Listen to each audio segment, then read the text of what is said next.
दोस्तों स्वागत है आपका एके ऑनलाइन क्लासेस के अंदर। और इसके अंदर अपने read part second science stream के अंदर जो हमारा केमिस्ट्री पार्ट है इसको डिस्कस कर रहे थे। और इसके अंदर अपने परमाणु संरचना के बारे में अपने मॉडल देख लिए, क्वांटम संख्याओं की बातें कर ली। और इसके बाद में आज अपने बात करेंगे कि जो उपकोष जो अपने पास थे SPDF उपकोष है, उन उपकोषों की संरचनाओं को देखेंगे कि उन उपकोषों की संरचनाएं कैसे होती है। तो हमारे पास सबसे पहला जो उपकोष आता है वो है S उपकोष।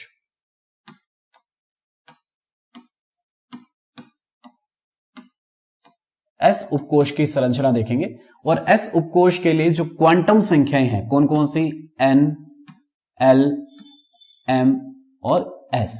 ठीक है, इन क्वांटम संख्याओं के बारे में अपने जो बात है कि जो N है वो N मुख्य ऊर्जा स्तर को बताती है।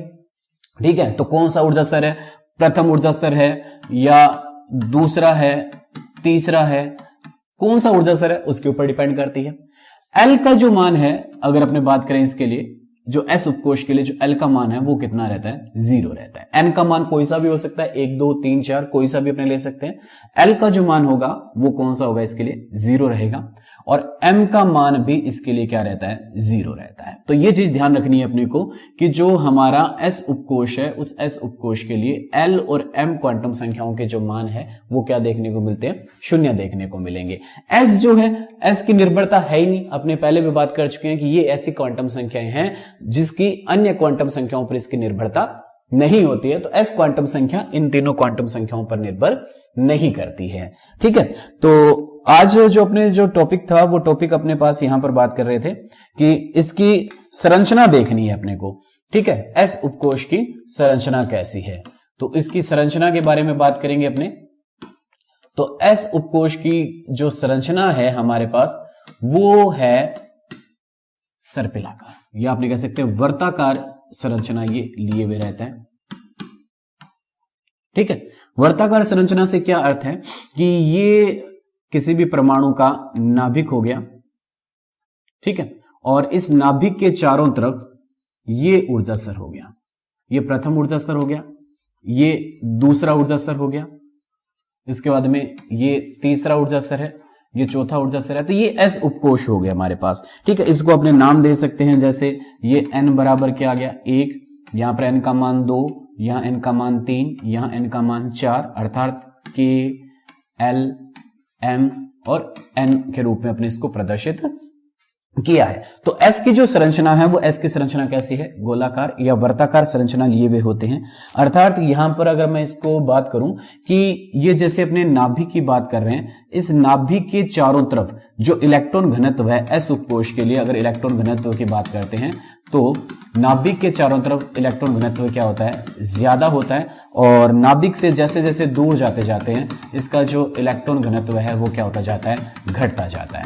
तो S उपकोष में जो इलेक्ट्रॉन है वो नाभिक के नजदीक क्या होंगे, पाए जाने की जो प्रायिकता है वो क्या होती है, ज्यादा होती है। और जैसे जैसे नाभिक से दूर जाते जाते हैं S उपकोष में इलेक्ट्रॉन के पाए जाने की जो प्रायिकता है वो क्या होती जाती है, घटती जाती है। ठीक है, तो आपने कहा नाभिक के नजदीक इलेक्ट्रॉन के पाए जाने की प्रायिकता ज्यादा है, और जैसे जैसे नाभिक से दूर जाते जाते हैं ये अपने रेडियस, नाभिक की जो त्रिज्या और प्रायिकता स्थिरांक, अगर अपने साई के अंदर अगर अपने वक्र खींचते हैं यहां पर, तो हमने कहा कि नाभिक के नजदीक इलेक्ट्रॉन के पाए जाने की प्रायिकता ज्यादा है, और जैसे जैसे नाभिक से दूर जाते जा रहे हैं इलेक्ट्रॉन के पाए जाने की जो प्रायिकता घनत्व है वो प्रायिकता घनत्व क्या होता जा रहा है, कम होता जा रहा है। ठीक है, तो इसका मतलब जो S कोश की जो आकृति है वो कैसी है, अपने पास वर्ताकार आकृति ये लिए हुए रहता है।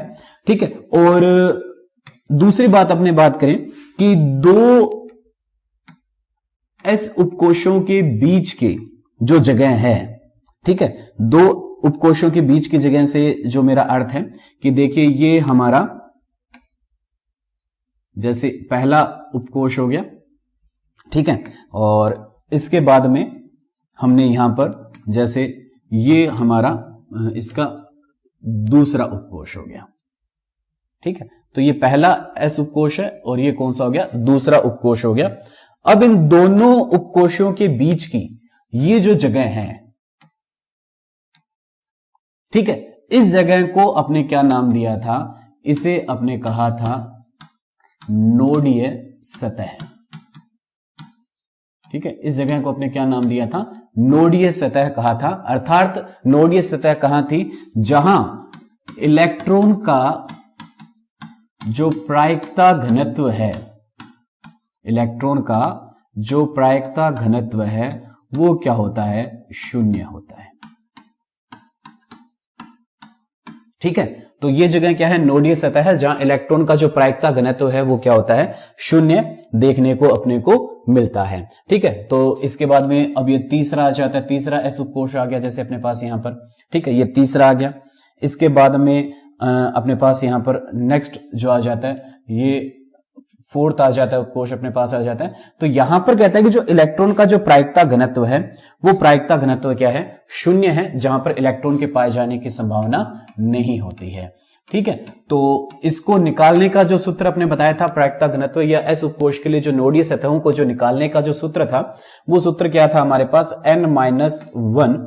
इस सूत्र से अपने क्या निकालते हैं, नोडीय सतह को ज्ञात किया जाता है। तो एस जो प्रथम है, उस प्रथम के लिए कहते हैं कि नोडीय सतह हमारे पास नहीं होती है। ठीक है, प्रथम के लिए नोडीय सतह का मान अपने पास यहां पर नहीं होता है। अर्थात उसके अंदर अपने अभी जो अपने इससे पहले जो डायग्राम बनाया था उसके अंदर अपने बात कर चुके थे, वो अपने देखा था कि यहां पर नाभिक के नजदीक इलेक्ट्रॉन के पाए जाने की प्रायिकता क्या है, ज्यादा है, प्रायिकता घनत्व ज्यादा है। और जैसे जैसे नाभिक से दूर जाते जा रहे हैं, इलेक्ट्रॉन का जो प्रायिकता घनत्व क्या होता जा रहा है, घटता जा रहा है। तो अगर इसी सूत्र के आधार पर अगर अपने देखें, जैसे प्रथम कोश के लिए अगर अपने बात करते हैं, तो अपने प्रथम कोश के लिए क्या करेंगे, एन का मान कितना आ गया हमारे लिए, 1 आ गया। तो अपने 1 माइनस अगर 1 कर लेते हैं तो प्रायिकता जो नोडीय सतहों की जो संख्या है वो क्या आ जाती है, शून्य आ जाती है। अगर n का मान अगर 2 रहता है, तो n का मान अगर 2 है तो क्या हो जाएगा, 2 माइनस 1 अर्थात क्या हो जाए 1। तो देख सकते हैं यहां पर इस डायग्राम के अंदर भी ये नाभिक, और नाभिक के नजदीक ये हमारे लिए 1s है, और ये दूसरा जो हमारे पास 2s, ये 3s, और ये कौन सा आ गया, 4s उपकोष अपने बात कर रहे हैं। तो देखिए कि 1s के लिए जो अपने पास नोडीय सतह नहीं है, जबकि दूसरे के लिए अपने बात कर सकते हैं कि दूसरे के लिए ये हमारे पास नोडीय सतह है, जबकि तीसरे के लिए बात कर सकते हैं कि ये एक तो ये हो गई और एक हमारे पास ये होगी। तो इसके लिए नोडीय सतहों की संख्या कितनी आ गई, 2। इसी तरह से तीसरे उपकोष के लिए अगर अपने देखते हैं, तो तीसरे उपकोष के लिए देख सकते हैं, एक तो ये मतलब जो चौथा है 1 और 2, और इसके बाद में ये 3। तो 4s के लिए नोडीय सतहों की संख्या कितनी है, 3 है। ये तीनों अपने 4s के लिए ज्ञात की। ठीक है, ये 3s के लिए ज्ञात करने हैं, तो 3s के लिए नोडीय सतहों की संख्या कितनी आ गई हमारे पास, 2 आ गई। और 2s के लिए कितनी है, 1 है। और 1s के लिए नोडीय सतहों की संख्या नहीं है। ठीक है, तो अलग अलग अपने पास नोडीय सतहों की संख्या ज्ञात करने का जो सूत्र है n-1, इस सूत्र के द्वारा अपने यहां पर ज्ञात किया जा सकता है। इसके बाद में इसमें जो इंपॉर्टेंट बात यह है कि इसके अंदर दिशात्मक गुण नहीं होता है। अपने पास यहां पर ध्यान रखना है कि जो एस उपकोष है, इस एस उपकोष के अंदर, एस उपकोष में दिशात्मक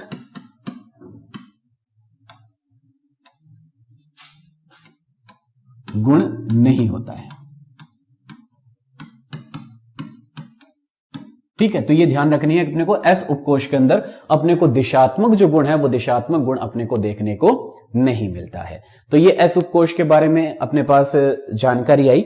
इसके बाद में एस उपकोष के बाद में नेक्स्ट मैं बात करूंगा यहां पर पी उपकोष के लिए। तो नेक्स्ट उपकोष कौन सा है, पी उपकोष है। और इस पी उपकोष के लिए अपने यहां पर वैल्यू जो देखते हैं वो वैल्यू देखेंगे, अपने एल की वैल्यू की बात करूंगा। तो इसके लिए जो एल का मान कितना आता है हमारे पास, 1 आता है।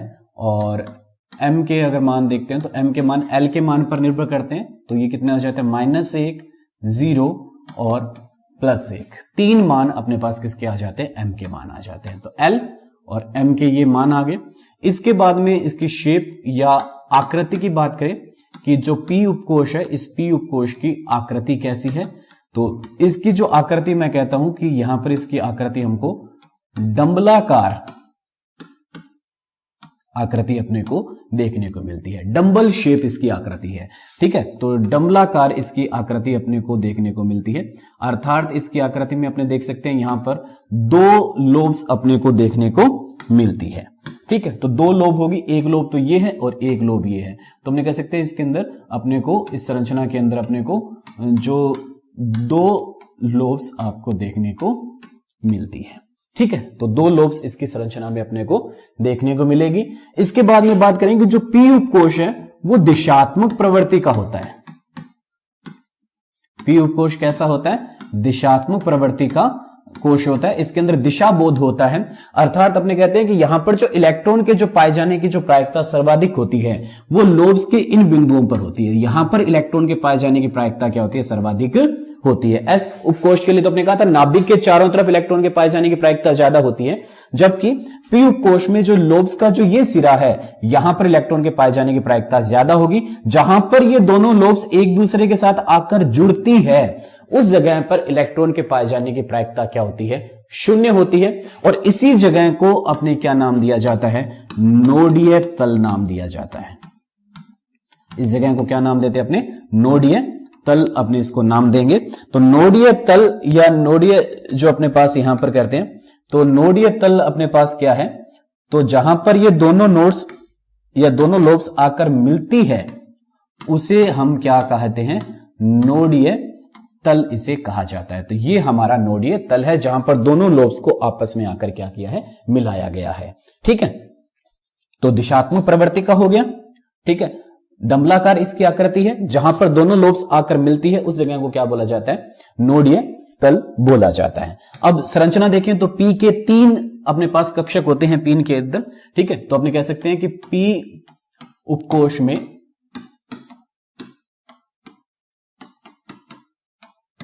3 कक्षक होते हैं। ठीक है, 3 कक्षक है इसके अंदर।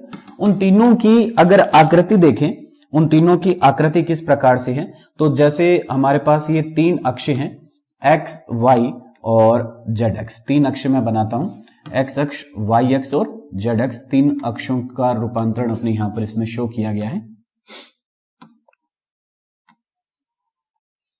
ठीक है, यहां पर अपने जैसे मैं कहता हूं कि ये हमारे पास एक्स अक्ष है, ये हमारे पास वाई अक्ष है और ये जेड एक्स। ठीक है, तो एक्स, वाई और जेड। इसी तरह से ये एक्स, वाई और जेड एक्स, तीनों अक्ष अपने पास यहां पर इनको रूपांतरित कर दिया तीनों अक्षों के अंदर। तो पहला जो अपने पास पी एक्स, तो ये हमारे पास पी एक्स हो गया। ठीक है, दूसरा अपने बात कर रहे हैं पी वाई, तो ये हमारा पी वाई हो गया और पी जेड, ये हमारा पी जेड हो गया। ठीक है, तो ये हमारा पी एक्स है, ये पी वाई हो गया और ये पी जेड कक्षक हो गया हमारे पास।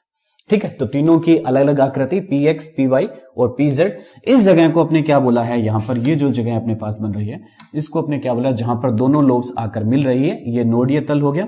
तो इसका मतलब अपने पास जो पी एक्स कक्षक है उसके लिए नोडीय तल कौन सा हो जाएगा? ये जो वाई जेड है वो वाई जेड हमारे लिए इसके लिए क्या हो जाता है? नोडीय तल हो जाता है। ठीक है, इसके लिए नोडीय तल है।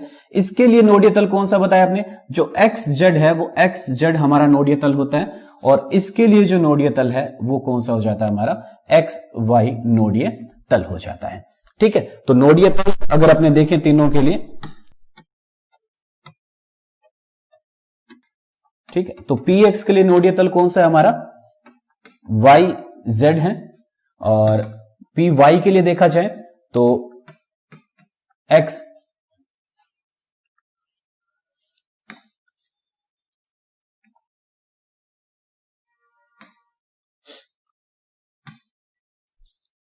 तो अपने अगर दोबारा इसको अगर देखें तो हमारा जो पी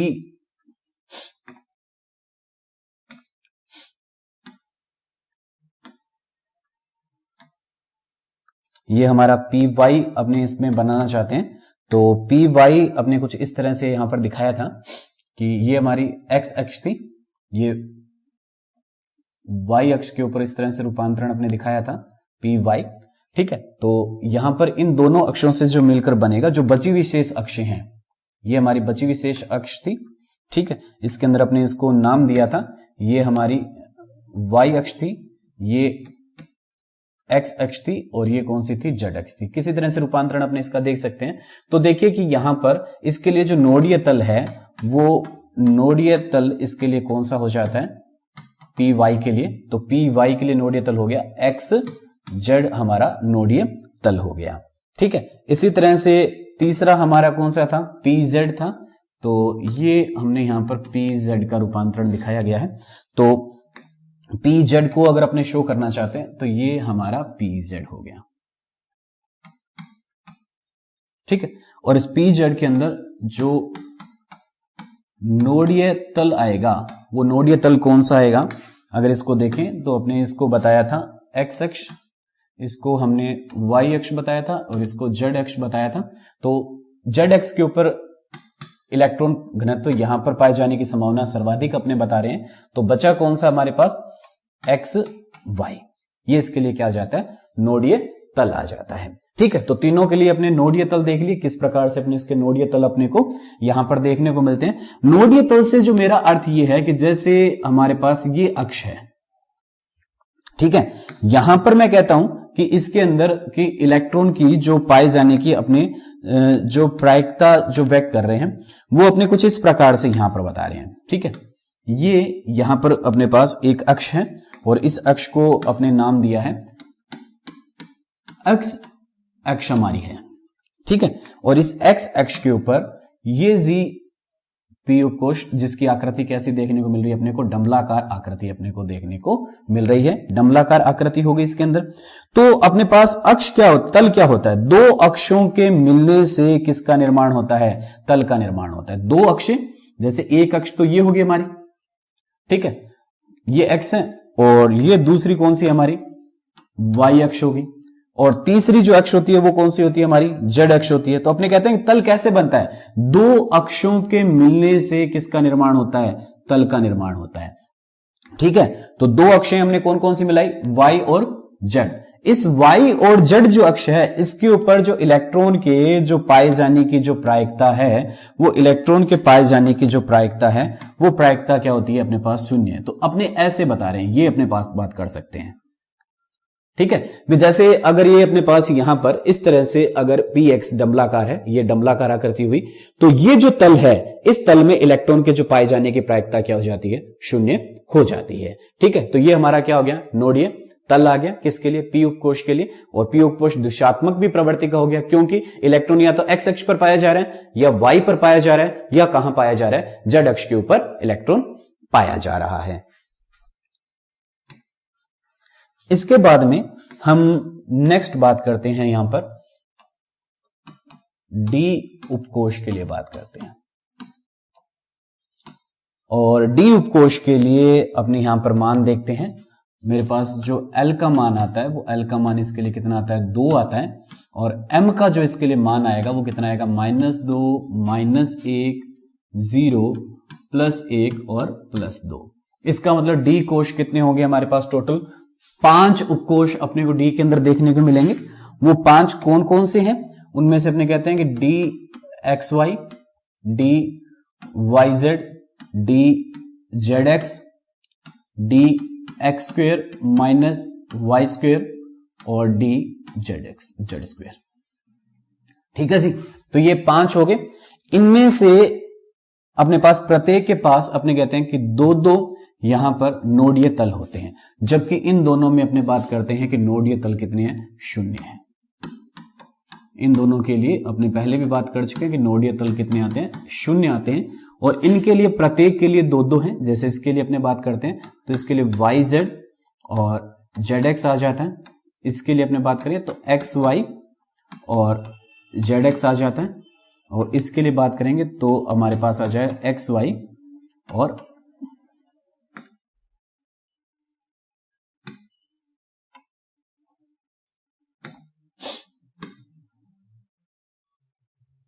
एक्स वाई, और दूसरा हमारा हो जाएगा वाई जेड आ जाएगा। तो ये इनके लिए प्रत्येक के लिए 2-2 नोडीय तलों की संख्या आ जाती है। इन दोनों के लिए जो नोडीय तल है वो कितने रहते हैं, 0 रहते हैं। अर्थात डी उपकोष भी कैसा हो गया, दिशात्मक हो गया। ठीक है, डी उपकोष भी कैसा है, दिशात्मक है। प्रत्येक में डी उपकोष में कितने कक्ष हो गए, 5 हो गए। ठीक है, और इनके नोडीय तलों की अपने यहां पर बात कर ली कि कौन कौन से इसके अंदर नोडीय तल पाए जाएंगे। इसके बाद में हम यहां पर बात करते हैं इनकी आकृति, कि डी उपकोष की हमको आकृति कैसे देखने को मिलेगी। तो कहता है कि डी उपकोष की जो आकृति है वो कैसी होती है, डबल डंबलाकार होती है। डी उपकोष की जो आकृति होगी वो कैसी होगी, डबल डंबलाकार अपने को आकृति इसकी देखने को मिलती है।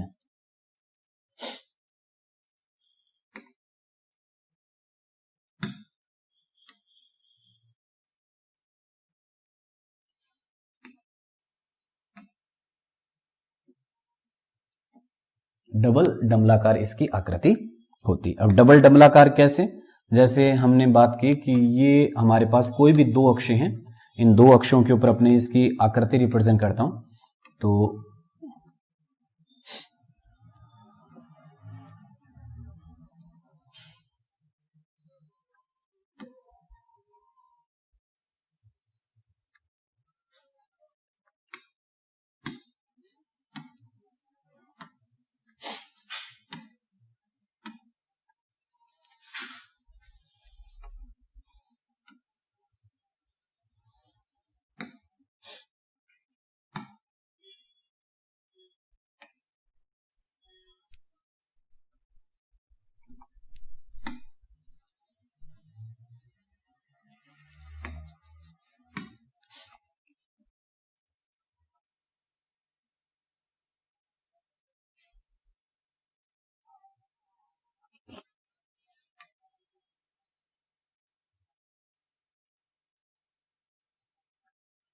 ठीक है, अभी अपने को तीनों जो आकृतियां हैं वो एक जैसी लग रही है देखने में, लेकिन वास्तव में अपने यहां पर क्या लिया, यहां पर मैंने एक्स अक्ष का चुनाव किया, ये मैंने वाई बता दी।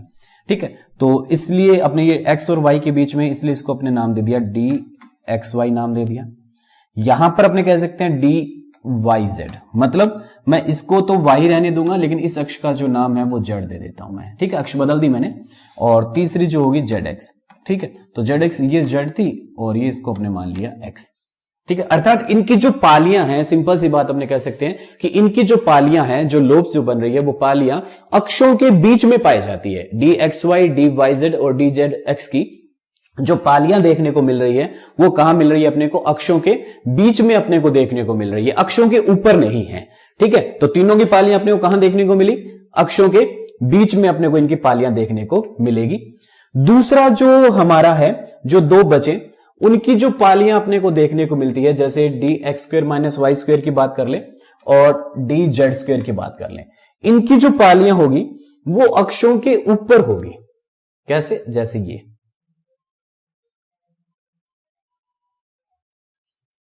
अब डी जेड स्क्वायर है तो ये हो गया। अब इसको दोबारा अगर इसी तरह से अगर बनाना चाहें, इसके ऊपर अगर अपने एक और दोबारा रिप्रेजेंट करें तो ये इसको रिप्रेजेंट कर देता है, तो ये इस तरह से हो गया।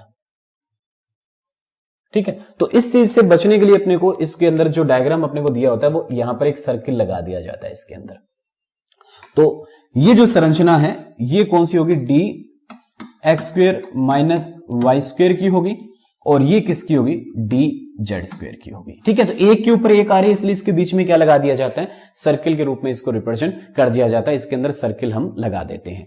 तो ये हमारा d x square minus y square और डी जेड स्क्वायर, अर्थात इनकी जो पालियां हैं वो कहां है, अक्षों के ऊपर है, जबकि जो पहले तीन थे इनकी अगर जो पालियां देखते हैं वो कहां है, अक्षों के बीच में इनकी पालियां स्थित है। तो अलग अलग रूप में इनकी पालियां पाई जाती हैं। ठीक है, तो ये हमारे पास इन अक्षकों जो कक्षक है उनकी आकृतियां आ जाती हैं। प्रत्येक के लिए अपने नोडीय तल कितने, उन नोडीय तलों की भी अपने बात कर चुके हैं। ठीक है, अब अपने अगला जो उपकोष है वो कैसा लेते हैं, अपने एफ उपकोष की बात करता हूं मैं यहां, एफ उपकोष। और एफ उपकोष के लिए अपने जो एल का मान है वो एल का मान कितना आ जाता है, 3 आ जाता है। और एम का जो मान आएगा वो -3 -2 -1 0 +1 +2 और +3 इनके मान अपने पास हो जाते हैं। ठीक है, अब इसकी अगर अपने आकृतियों की बात करें कि इनकी आकृति हमारे पास कैसी है, तो इसकी जो आकृति अपने कहते हैं जटिल आकृति है। ठीक है, आकृति कहीं भी अपने को दी नहीं है इसकी, तो अपने कह सकते हैं इसकी जो आकृति है वो अपने इसकी जटिल आकृति के रूप में इसे मान सकते हैं, या आप कह सकते हो कि इसकी जो आकृति है वो त्रिविमीय आकृति के रूप में इसे प्रदर्शित किया जा सकता है। तो त्रिविमीय आकृति या जटिल आकृति होने की वजह से जो एफ उपकोष है उन एफ उपकोषों की अपने को आकृति नहीं दी हुई होती है। तो इनकी आकृति अपने को देखने को नहीं मिलती है कि एफ उपकोष की आकृति कैसी है, नहीं अपने से इनसे पूछा जाता है। ठीक है, तो ये हमारे हो गए जो उपकोष हैं उनकी आकृतियां होगी। अब इसके बाद में इसमें कुछ एक जो शब्द हैं उन शब्दों की बात कर लेते हैं। जैसे हमारे पास शब्द आता है इसके अंदर, वो आता है समभ्रंश कक्षक। समभ्रंश कक्षक किसे कहा जाता है? तो वो कहता है कि जो समान ऊर्जा के कक्षकों को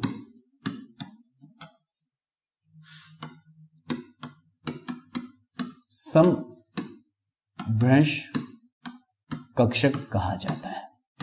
ठीक है, जैसे अपने बात कर सकते हैं, यहां पर मैं बात करता हूं तो जैसे मैंने कहा अपने पास D 4D XY 4D YZ 4D ZX 4D x² minus y² और 4D z²। तो यहां पर जो n का मान है वो n का मान कितना लेकर चल रहे हैं अपने 4 लेकर चल रहे हैं और यहां पर d अलग अलग है। तो इन चारों d कक्षकों की जो ऊर्जा है वो समान रहती है, इसलिए इनको क्या कहा जाता है? समभ्रंश कक्षक कहा जाता है। जिनकी ऊर्जाएं समान होती है उसे अपने समभ्रंश कक्षक कहा जाता है। जो कक्षक नाभिक के जितना ज्यादा नजदीक होगा उसकी ऊर्जा क्या होगी? उतनी ही कम होगी। जो कक्षक नाभिक के जितना ज्यादा नजदीक होगा उनकी ऊर्जा क्या होती है? उतनी ही कम होती है। अर्थात नाभिक के सबसे नजदीक कौन होता है? S, फिर उससे दूर कौन होता है? P, उससे दूर कौन होता है? D और उससे दूर कौन होता है? F। तो सबसे ज्यादा ऊर्जा किसकी हो जाएगी? F कक्षक की ऊर्जा क्या हो जाएगी? ज्यादा हो जाएगी। जैसे अगर हमने पूछे कि 4S और 4F कक्षक में से दोनों में से ऊर्जा ज्यादा किसकी है, तो अपना जो आंसर निकलता है कि हम कहते हैं कि जो 4F कक्षक की ऊर्जा क्या है? ज्यादा है। क्यों? क्योंकि जो नाभिक के नजदीक होगा, और सबसे नाभिक के नजदीक कौन सा है? जो S उपकोष है वो नाभिक के क्या है? सबसे नजदीक है। तो जो जितना ज्यादा नाभिक के नजदीक होगा उसकी ऊर्जा भी क्या होगी? उतनी ही ज्यादा देखने को अपने को मिलती है। तो इस तरह से भी अपने को एग्जाम में क्वेश्चन आ सकता है कि 4 कक्षक दे दिए जाए और उनमें से पूछ ले कि किनकी ऊर्जा बराबर है, या समभ्रंश कक्षक कौन से? तो समभ्रंश कक्षक कौन से होते हैं? जिनकी ऊर्जा क्या होती है? बराबर होती है। तो बराबर ऊर्जा के कक्षकों को क्या कहा जाता है? समभ्रंश कक्षक के रूप में इन्हें माना जाता है। ठीक है, तो ये परमाणु कक्षकों की अपने ऊर्जाओं की बात कर ली। कक्षकों की जो आकृति है वो आकृति किस प्रकार से होती है, और इसी के साथ जो हमारा परमाणु संरचना जो पार्ट है वो परमाणु संरचना पार्ट हमारा कंप्लीट होता है। Thank you.